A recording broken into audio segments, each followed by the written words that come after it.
ప్రధానమంత్రి మోడీ గారి తల్లి మీద రాహుల్ గాంధీ గారు నీచమైనటువంటి భాషలో ఆయన ఆరోపణలు చేశారు.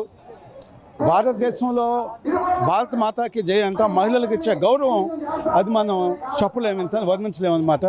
మరి ఇలాంటి భారతదేశం ఎంతో సంస్కృతి సాంప్రదాయాలు భారతదేశంలో రాహుల్ గాంధీ మహిళల్ని అవమానపరచడము ఇదంతా కూడా ఒక పెద్ద కుట్రతో జరుగుతుంది. దేశద్రోహిగా రాహుల్ గాంధీని డిక్లేర్ చేసి అరెస్ట్ చేయాలని మోడీ గారిని డిమాండ్ చేస్తున్నాను. కాంగ్రెస్ పార్టీ మొదటి నుంచి కూడా కుట్రపూరితమైన రాజకీయాలు చేయటం, దేశాన్ని విచ్ఛిన్నం చేయడానికి కులాలు మతాలు ప్రాంతాలుగా విడగొట్టి ఇవన్నీ కూడా కుట్రలు చేస్తుంది.